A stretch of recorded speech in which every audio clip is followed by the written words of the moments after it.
देखिए बेटा, आज हम राज्यसभा के बारे में बात करने वाले हैं। Page number C26। To houses हैं आपके। एक है आपका लोकसभा और एक है आपका राज्यसभा। लोकसभा आपका लोअर हाउस है और राज्यसभा आपका अपर हाउस है। लोकसभा के बारे में कल हमने बात की थी कि लोकसभा क्या होती है, ठीक है, इसका कंपोजिशन क्या है, ठीक है, और इसके मेंबर्स बनने के लिए क्या क्या क्वालिफिकेशन चाहिए, क्या इसमें रिजर्वेशन ऑफ सीट्स है या नहीं, और लोकसभा के जो मेंबर्स होते हैं, जो स्पीकर है, स्पीकर का क्या क्या काम होता है, स्पीकर के क्या फंक्शंस होते हैं, ये सब कल बात हम कर चुके हैं। आज हम बात करने वाले हैं राज्यसभा के बारे में। आज का हमारा टॉपिक है द राज्यसभा। ये आपका अपर हाउस है, ठीक है बेटा, ये अपर हाउस है और जो है इसकी टोटल स्ट्रेंथ है 250। जैसे लोकसभा में आपके इस वक्त एट प्रेजेंट जो आपके लोकसभा के अंदर जो टोटल मेंबर हो सकते हैं 552 हैं, लेकिन राज्यसभा के अंदर जो मैक्सिमम स्ट्रेंथ है वो 250 हो सकती है, ठीक है, लेकिन एट प्रेजेंट यहाँ पर 245 है। टोटल इसकी स्ट्रेंथ हो सकती है कितनी, 250, लेकिन एट प्रेजेंट इसमें 245 मेंबर्स हैं। और बेटा इन 245 में से भी 12 मेंबर्स ऐसे होते हैं जिनको नॉमिनेट किया जाता है, किसके द्वारा, प्रेसिडेंट के द्वारा। कल हमने देखा था जब हमने लोकसभा की बात की थी तो उसमें टोटल 545 मेंबर थे, जिनमें से 543 आपके स्टेट और यूनियन टेरिटरी से आए थे और 2 पर्संस को आपके प्रेसिडेंट ने नॉमिनेट किया था जो कि एंग्लो इंडियन थे। लेकिन राज्यसभा के अंदर टोटल मैक्सिमम स्ट्रेंथ 250 हो सकती है, करंट 245 है, और 245 में से भी जो 12 मेंबर्स हैं वो आपके प्रेसिडेंट नॉमिनेट करते हैं। और वो 12 मेंबर कौन कौन हो सकते हैं कि कोई लिटरेचर के फील्ड में हो सकता है, साइंस के फील्ड में हो सकता है, आर्ट्स की, या कोई सोशल सर्विस कर रहा हो, तो उन लोगों को राष्ट्रपति अपनी मर्जी से 12 लोगों को नॉमिनेट करते हैं। अब 12 इसमें से हटा दिए जाए तो जो बाकी मेंबर्स हैं वो आपके स्टेट लेजिस्लेटिव असेंबली से आते हैं, ठीक है। चलिए हम इसके बारे में पढ़ते हैं। The Rajya Sabha, the upper house or the second chamber of the parliament is known as the Rajya Sabha. Upper house और सेकंड चैम्बर जो दूसरा सदन है पार्लियामेंट का, उसे हम राज्यसभा कहते हैं। कंपोजिशन, इसकी संरचना, the maximum strength of Rajya Sabha can be up to 250 members. इसकी जो मैक्सिमम स्ट्रेंथ है वो 250 मेंबर हो सकते हैं टोटल, ठीक है। There are two categories of members. Members भी इसमें टू कैटेगरीज में होते हैं, दो भागों में वर्गीकृत हैं, नॉमिनेटेड एंड इलेक्टेड। कुछ पर्सन को इनमें नॉमिनेट करते हैं प्रेसिडेंट और कुछ पर्सन इलेक्ट किए जाते हैं। The nominated members are 12 in number. ये जो नॉमिनेटेड मेंबर्स हैं जिन्हें नॉमिनेट करते हैं वो हमारे आपके जो राष्ट्रपति हैं वो चुनते हैं और उनकी संख्या कितनी है, 12। There are nominated by the president. ये जो नॉमिनेटेड पर्सन है इन्हें कौन चुनते हैं, हमारे president. For their contribution to field, जिन्होंने साहित्य के क्षेत्र में, field of literature, science, art and social service, जिन्होंने साहित्य, साइंस, कला या फिर सामाजिक सेवा में बहुत बड़ा योगदान दिया हो देश का, उन्हीं लोगों को हमारे प्रेसिडेंट, उन्हीं में से 12 लोगों को राज्यसभा का मेंबर चुनते हैं। The remaining members of representative, जो बाकी के मेंबर्स बच गए उन 12 के अलावा, वो कहां से आते हैं, स्टेट एंड यूनियन टेरिटरी से, राज्य से और केंद्र शासित प्रदेशों से आते हैं। Seats had been allocated to the state, the union territories on the basis of population। और उनकी जो सीट्स है, कितनी सीट्स होनी चाहिए, हर स्टेट से कितने लोग राज्यसभा में चुने जाएंगे, वो डिपेंड करता है। जैसे हमारा लोकसभा में हुआ था, वो उसकी पॉपुलेशन पर डिपेंड करता है। The Rajya Sabha at present consist of 245 members. Rajya Sabha में फिलहाल अभी 245 मेंबर हैं और फॉर होम, और उसमें से 12 आर नॉमिनेटेड बाय प्रेसिडेंट। 12 हमारे प्रेसिडेंट ने नॉमिनेट किए हैं। मतलब 245 में से अगर हम 12 को माइनस कर दें तो कितने बच गए आपके, 233। 233 जो मेंबर्स हैं वो आपके स्टेट और यूनियन टेरिटरी से आए हैं। कह रहे हैं मैनर ऑफ इलेक्शन। अभी मैनर ऑफ इलेक्शन, इसका इलेक्शन कैसे होता है, चुनाव कैसे होता है। आपने देखा ये इलेक्टेड पर्सन है और जैसे लोकसभा के मेंबर्स का चुनाव होता है, हम लोग जाकर वोट डालते हैं, एवरी पर्सन जिसकी एज 18 या 18 ईयर अबव है वो जाकर वोट डालता है। लेकिन राज्यसभा का चुनाव ऐसे नहीं होता है। The member of the Rajya Sabha are elected by the member of legislative assembly by the each state mean single transferable vote. मतलब member of the Rajya Sabha, Rajya Sabha के जो सदस्य चुने जाते हैं कैसे, elected member of the legislative assembly, जो हमारी स्टेट लेजिस्लेटिव असेंबली है उसके जो सदस्य हैं उन्हीं में से कुछ सदस्य राज्यसभा में चुने जाते हैं। अब हर राज्य की जो स्टेट लेजिस्लेटिव असेंबली है वहां से सदस्य जो है राज्यसभा के मेंबर बन जाते हैं। द रिप्रेजेंटेटिव मतलब वो लोग ही अपने में से इलेक्ट कर भेजते हैं कि मान लीजिए हमारी स्टेट लेजिस्लेटिव असेंबली में 90% है हरियाणा के, और यदि हमारी सीट है वहां पर, मान लीजिए हमारी सीट वहां पर 5 है, तो हमारी ही स्टेट लेजिस्लेटिव असेंबली के 5 मेंबर्स वहां पर इलेक्ट कर दिए जाएंगे। वो लोग ही करेंगे, हम नहीं करेंगे, क्योंकि हमने तो लोकसभा के मेंबर्स बना दिए।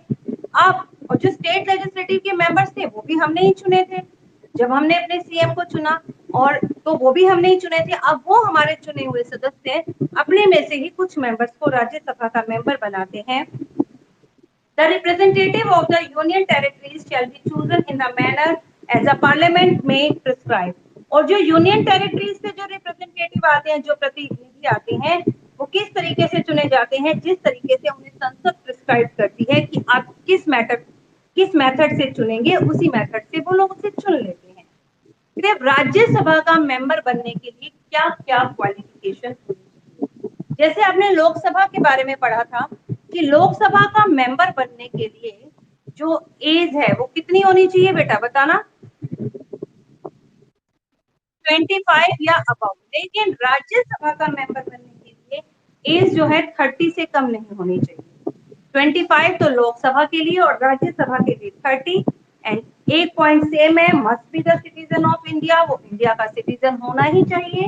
ठीक है, must be not less than 30 year of age, और उसकी एज जो है वो 30 साल से कम भी नहीं होनी चाहिए।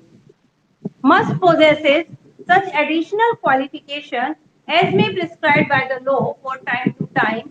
कह रहे कुछ और योग्यताएं जो कि हमारा कानून बताता है समय समय पर, वो उन क्वालिफिकेशन से भी युक्त होना चाहिए।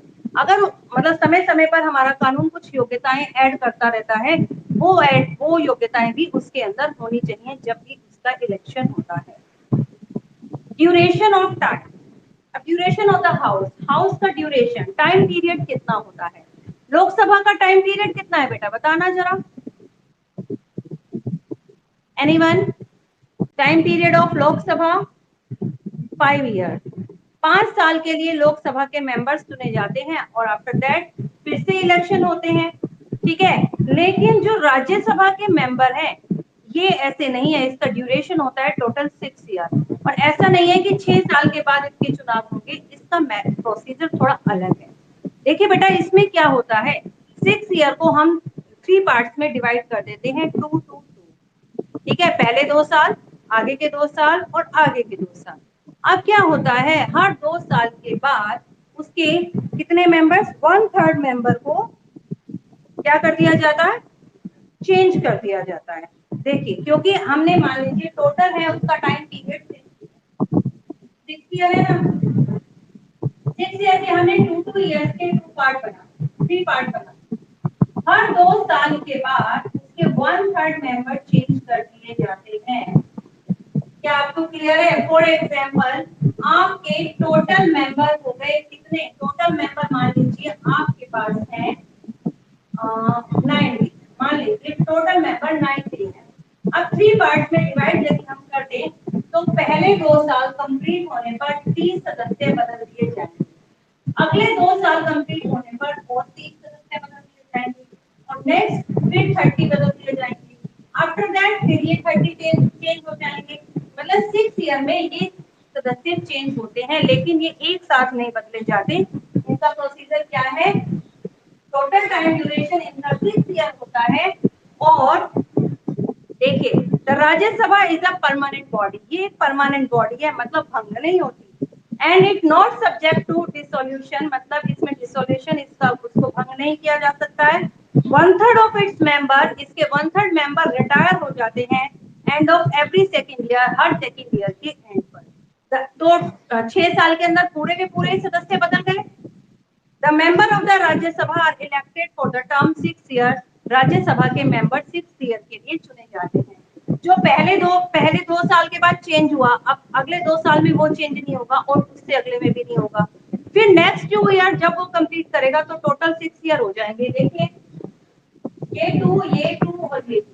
अब 2 साल कंप्लीट होने के बाद इसे चेंज कर दिया, लेकिन अब यहाँ पर नए 30 मेंबर्स मान लीजिए, आप नए मेंबर्स अब इन नए मेंबर्स का 6 साल कैसे पूरा होगा? 2 साल ये और फिर जब 2 साल ये पूरे होंगे तभी बदले जाएंगे। ऐसे ये वाले जब यहाँ पर मेंबर चेंज हुआ, 2 साल ये, 2 साल ये और 2 साल ये, फिर वो 6 साल के बाद बदले जाएंगे। क्या एवरीवन इज क्लियर? चलिए वंशिका, आपको क्लियर है बेटा? वंशिका क्लियर है? अदिति, अदिति, अदिति, यस नमन, क्या कह रहे हो आप?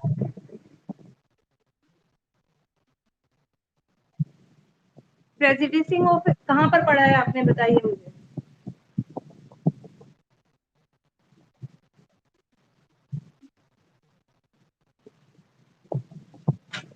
पीछे अदर पावर एंड फंक्शंस में पेज नंबर बोलिए। C26 कहाँ पर बताओ? क्वालिफिकेशन वो अभी करवा रही हूँ बेटा, मैंने अभी करवाया कहाँ? अभी तो हम ड्यूरेशन पर ही है, अभी तो हम ड्यूरेशन पर ही है। ड्यूरेशन वाला टॉपिक क्लियर हो गया आपको? आप देखिए, प्रेसिडिंग ऑफिसर, प्रेसिडिंग ऑफिसर मतलब जो सभी मीटिंग को प्रेसिडाइज करता है, सभी मीटिंग की अध्यक्षता करता है। समझ गए आप? जो सभी मीटिंग को अध्यक्ष करेगा। कोई मीटिंग स्टार्ट होने वाली है, मीटिंग स्टार्ट होगी वहां पर, तो सबसे पहले वही उसको प्रेसिडाइज करेगा, वही उसका अध्यक्ष है वो उस मीटिंग का, उसको बोलते हैं प्रेसिडाइजिंग ऑफिसर। तो जो वाइस प्रेसिडेंट है ऑफ इंडिया के, वही एक्सो ऑफिसर चेयरमैन होते हैं राज्यसभा के, मतलब वही राज्यसभा के प्रेसिडाइजिंग ऑफिसर हैं जो राज्यसभा की मीटिंग की अध्यक्षता करते हैं। क्या आप मुझे बताएंगे who is the vice president of India? Venkaiah Naidu. Very good, सभी को पता होना चाहिए। Power and the function of Rajya Sabha. अब राज्यसभा के पावर एंड फंक्शंस क्या क्या होते हैं वो देखिए। Number 1, legislative power. उनके पास कुछ लेजिस्लेटिव पावर है, कुछ कार्यकारी शक्तियां होती हैं। ऑल बिल, जितने भी बिल आते हैं, मैंने आपको बताया था जस्ट पहले कोई भी लेटर आता है ना कि भाई इसको हमने पास करना है, पास होने से पहले, कानून बनने से पहले उसे हम बिल ही कहते हैं। All bill other than money bill can be originate in the Rajya Sabha. सभी बिल राज्यसभा में आ सकते हैं। आपको पता है, मैंने आपको बताया था कि सभी बिल पहले लोकसभा में आते हैं, फिर राज्यसभा में जाते हैं और फिर प्रेसिडेंट के पास जाते हैं। लेकिन मनी बिल को छोड़कर, एक मनी बिल होता है, मनी बिल को छोड़कर बाकी जितने भी बिल हैं उनको दोनों सदनों में पास होना तो जरूरी है, लेकिन ये जरूरी नहीं कि पहले वो लोकसभा में आए या राज्यसभा में। राज्यसभा में आएंगे तो फिर वो लोकसभा में चले जाएंगे, लेकिन जो मनी बिल है उसको पहले लोकसभा में ही लाया जाता है, फिर राज्यसभा में और फिर प्रेसिडेंट के पास। लेकिन मनी बिल के अलावा बाकी जितने भी बिल हैं उनको हम किसी भी हाउस में पहले भेज सकते हैं। Next, financial power. कुछ उनके पास वित्तीय शक्तियां भी होती हैं। A money bill can only originate in the Lok Sabha. मैंने जैसे अभी आपको बताया कि मनी बिल जो है वो लोकसभा में ही ओरिजिनेट होता है, सबसे पहले लोकसभा में ही उसको लाया जाता है। After a money bill pass by the Lok Sabha, जब मनी बिल को लोकसभा पास कर लेती है उसके बाद it is send to the Rajya Sabha. वो राज्यसभा के पास जाता है फॉर इट्स रिकमेंडेशन, उसकी रिकमेंडेशन, उसकी जानकारी के लिए, उसकी सिफारिश के लिए, उसके सिग्नेचर के लिए, कि अब वो इस पर वार्तालाप कर कर, इससे बातचीत कर कर, मतलब उसे आगे करे, सजेशन के लिए। रिकमेंडेशन मतलब सजेशन के लिए।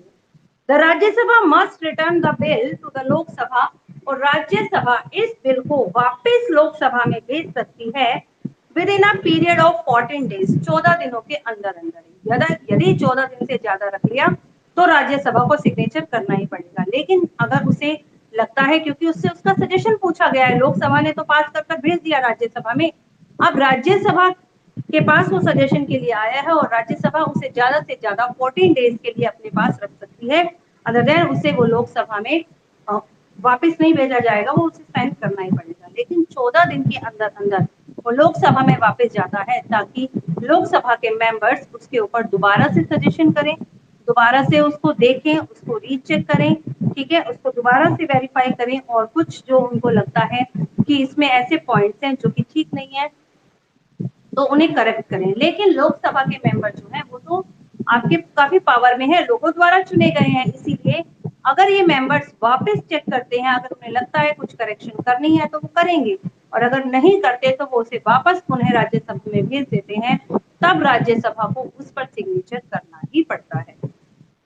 ठीक है, आगे देखिए, 14 days along with its recommendation, कह रहे 14 दिनों के अंदर अंदर उसे लोकसभा में अपने सजेशन के साथ भेजना पड़ता है कि हमारे ये सुझाव है, आगे आप दोबारा चेक कीजिए। थस इन फाइनेंशियल मैटर, तो वित्तीय मैटर में जब पैसे का कोई मैटर होता है, राज्यसभा एंड एडवाइजरी रोल, तो राज्यसभा सिर्फ एडवाइजरी रोल को ही निभाती है, सिर्फ सलाह दे सकती है लोकसभा को कि आप काम ऐसे नहीं ऐसे कर सकते हैं। Number 3, amending the constitution. Amending मतलब कॉन्स्टिट्यूशन में क्या करना, अमेंडमेंट करना, उसमें संशोधन करना। A bill to amend the constitution, एक बिल को अमेंड किया जा सकता है कॉन्स्टिट्यूशन में originate in either house. The bill amend to the constitution में originate in the either house, bill को हम किसी भी हाउस में ओरिजिनेट कर सकते हैं, किसी भी हाउस में उसको लाया जा सकता है। बिल अमेंडिंग द कॉन्स्टिट्यूशन, और उस बिल में संशोधन हो सकता है कब, should pass bye the each house of the parliament separately, जब पार्लियामेंट के सभी हाउसेस उसको क्या कर दे, पास कर दे। लोकसभा ने पास कर दिया, राज्यसभा ने पास कर दिया, उसके बाद क्योंकि वो लॉ बन जाएगा, उसके बाद उसमें कुछ चेंज करना हो तो हम अपने कॉन्स्टिट्यूशन के थ्रू, क्योंकि हमारे कॉन्स्टिट्यूशन में अमेंडमेंट का प्रोविजन है, हम उसे चेंज कर सकते हैं। Number 4, special power to the Rajya Sabha, Rajya Sabha को कुछ स्पेशल पावर दी है। देखिए, the constitution recognize the Rajya Sabha, हमारा जो संविधान है, Rajya Sabha as a house represented the state of the union. Rajya Sabha किसको रिप्रेजेंट कर रहा है, state of the Indian union को, कि भारत के सभी राज्य इसमें शामिल हैं, क्योंकि सभी राज्यों के जो स्टेट लेजिस्लेटिव असेंबली के मेंबर्स थे वो यहीं पर सदस्य बनकर आए, तो इसीलिए जो आपका राज्यसभा है वो रिप्रेजेंट करता है state of the Indian union को। It therefore enjoy some special power, और ये कुछ स्पेशल पावर को एंजॉय करते हैं which are not given to the Lok Sabha, जो कि लोकसभा के पास नहीं होती। One such power is that, first power क्या है, इट में इन द नेशनल इंटरेस्ट, की पूरे राष्ट्र के हित के लिए, declare by the resolution that the parliament should make law, कि पार्लियामेंट एक संकल्प लेता है, रिसोल्यूशन मतलब पार्लियामेंट एक प्लेस, एक संकल्प लेता है, शुड मेक द लॉ, कि वो कानून बनाना चाहिए उसे, with the respect to the matter in the state, जब पूरे स्टेट के बारे में कोई स्टेट की रिस्पेक्ट को लेकर कोई बात आ जाती है तो उसको, उसके लिए वो कानून बना सकता है। स्टेट वर्ड आया है यहाँ पर आपका, देखो इधर मैंने आपको पहले भी बताया था कि जो ये मैटर्स है ना, इनको 3 कैटेगरीज में डिवाइड किया गया है, स्टेट लिस्ट, यूनियन लिस्ट और कॉन्फ्रेंस लिस्ट। स्टेट लिस्ट के अंदर काफी सारे मैटर आते हैं, और यूनियन लिस्ट में भी और कॉन्फ्रेंस लिस्ट में भी। जैसे कि स्टेट लिस्ट में, यूनियन लिस्ट में जिस पर सिर्फ केंद्र सरकार ही कानून बना सकती है, वो आपके मैटर हैं जैसे डिफेंस, देश की सुरक्षा का मैटर, या वॉर एंड पीस, युद्ध और शांति का कोई मैटर हो, करेंसी, जैसे कि हमारी करेंसी बदली गई थी, पीछे नोटबंदी हुई थी, तो जो करेंसी है इस पर जो कानून पास किया, ये हमारी यूनियन गवर्नमेंट का काम है। फॉरेन अफेयर, कोई विदेशी मामले हो, या पोस्ट ऑफिस या टेलीग्राम ऑफिस, ठीक है, या फिर आपका बैंकिंग, ठीक है, ये जो सब आपके हैं किससे किससे रिलेटेड है, आपके यूनियन लिस्ट से। लेकिन जो आपकी कॉन्फ्रेंस लिस्ट होती है, एक तो ये हो गई आपकी, कौन सी लिस्ट होगी बेटा, ये तो लिस्ट हो गई आपकी यूनियन। और स्टेट लिस्ट में जैसे कि हेल्थ हो गई लोगों की, एजुकेशन हो गई, ठीक है, सैनिटेशन का मैटर हो गया, ये सब आपके स्टेट में आते हैं, ये सब आपके स्टेट के अंदर है। और जो आपकी कॉन्फ्रेंस लिस्ट होती है, कॉन्फ्रेंस लिस्ट के अंदर क्या है, इस पर यूनियन गवर्नमेंट भी कानून बना सकती है और स्टेट गवर्नमेंट भी बना सकती है। वो भी काफी सारे मैटर्स हैं, जैसे कि एजुकेशन, फॉरेस्ट, जंगल को लेकर, ट्रेड, ट्रेड यूनियन, मैरिज, ठीक है, जैसे बाल विवाह पर प्रतिबंध लगाया तो स्टेट गवर्नमेंट भी कर सकती है और यूनियन गवर्नमेंट भी, या एडॉप्टेशन, या कोई एडॉप्ट करते हैं ना, बच्चे को एडॉप्ट कर लिया, गोद ले लिया, तो इस पर ये दोनों ही कानून बना सकते हैं। और जो हमने ये लाइन पढ़ी अभी ऊपर, one such power that it may the national interest declared by the resolution that the parliament should make law with the respect to a matter in a state list। कह रहे हैं जब लोगों के राष्ट्र हित की बात आए तो जो हमारी राज्यसभा है, स्टेट लिस्ट के अंदर जितने भी मैटर होते हैं उन सब पर वो कानून बना सकती है। जब राष्ट्र हित की बात आती है तो वो स्टेट लिस्ट के मैटर पर भी कानून बना सकती है। Another special power enjoyed by the Rajya Sabha, कुछ और दूसरी पावर भी है राज्यसभा की जिसे वो एंजॉय करती है, that it may declare that the creation of knew all Indian services in the national interest, कि राज्यसभा डिक्लेयर करती है, घोषित करती है जितनी भी नए नेशनल सर्विसेज बनती हैं लोगों के हितों के लिए, जो नई इंडियन सेवाएं सर्विसेज जो लागू होती हैं वो भी आपकी राज्यसभा करती है। द पार्लियामेंट में by law create a knew all India services, और पार्लियामेंट कानून बनाती है उन सभी के लिए जो न्यू ऑल इंडिया सर्विसेज के अंतर्गत आते हैं, उन सभी के लिए कानून आपकी राज्यसभा बनाती है। तो बेटा ये तो था आपका राज्यसभा का टॉपिक। नेक्स्ट है आपका power of union parliament. Power of union parliament करने से पहले आपके चैप्टर नंबर 1 के कितने क्वेश्चन कर लिए हैं आपने? एनीवन, कितने क्वेश्चंस कर रखे हैं? कितने भेजे थे? कुछ क्वेश्चन और ऐड करने हैं आपने चैप्टर नंबर 1 में, मैं अभी बता रही हूँ उनके बारे में आपको।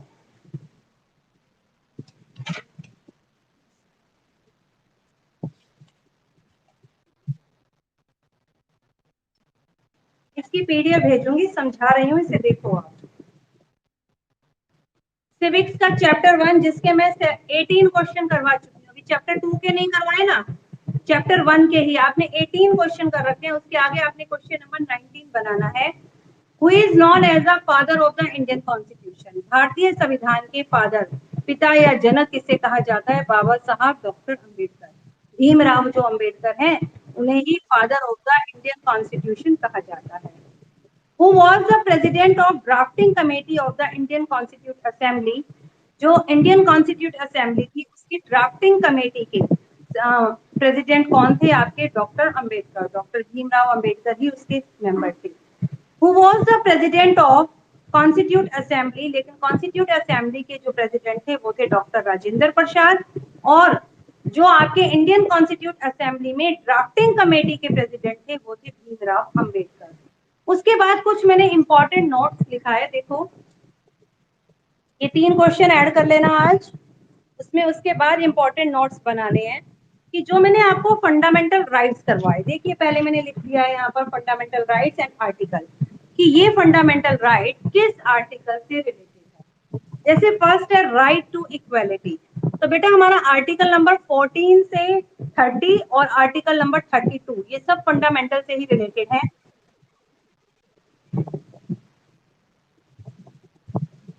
ठीक है, जो आपका फर्स्ट है राइट टू इक्वालिटी, समानता का अधिकार, ये आपके टोटल 395 आर्टिकल्स हैं, उनमें से आर्टिकल नंबर 14 से 18 तक आपका राइट टू इक्वालिटी ही दिया हुआ है। Right to freedom, right to freedom है आपका, वो 14 टू 18 पर खत्म हुआ, ये 19 से स्टार्ट हो गया, 19 से 22 तक आपका राइट टू फ्रीडम है। और नंबर 3 है राइट अगेंस्ट द एक्सप्लॉयटेशन, 23 और 24 नंबर आर्टिकल में आपका राइट अगेंस्ट द एक्सप्लॉयटेशन है।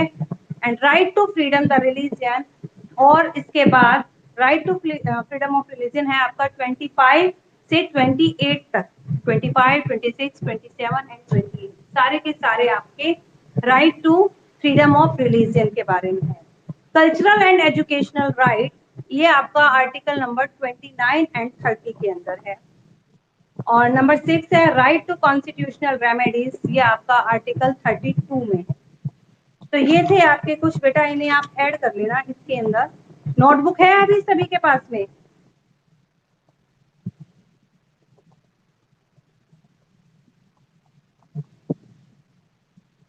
नोटबुक,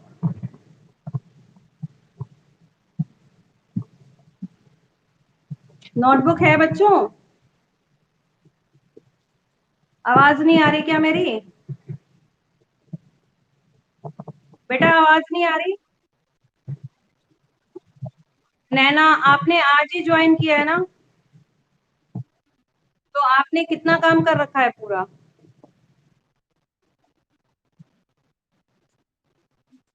न्यू एडमिशन हुआ है तो आप एक काम करो, मेरा नंबर आपको पता है, तो मेरे नंबर पर व्हाट्सएप मैसेज भेजना, मैं आपको चैप्टर भेज दूंगी, ठीक है? वो आप अपनी नोटबुक में कंप्लीट करना। चैप्टर एक फ्रेंड ही रहती है, तो अगर फ्रेंड से मिल जाता है तो ठीक है, नहीं तो मेरे पास। मैं जियोग्राफी का चैप्टर नंबर 1 तो मैं दोबारा करवाऊंगी, जियोग्राफी का चैप्टर 2, 3 और सिविक्स का चैप्टर 1 आप मेरे पास मैसेज कर देना, मैं आपको भेज दूंगी आज, जिस पर भी आपका व्हाट्सएप चलता हो। अभी अभी मैंने किसकी नोटबुक चेक नहीं की थी वो बताए मुझे, किसकी नोटबुक मैंने चेक नहीं की थी?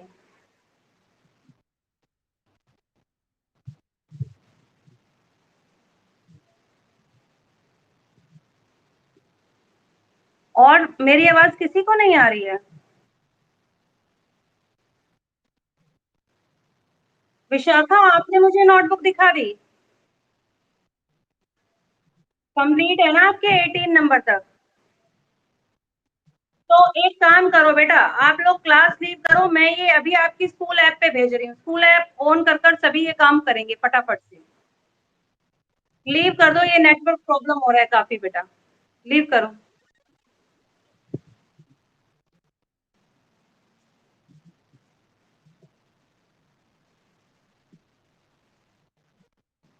जल्दी करो बच्चों, जल्दी। हाँ बोलो पारा। पूरा?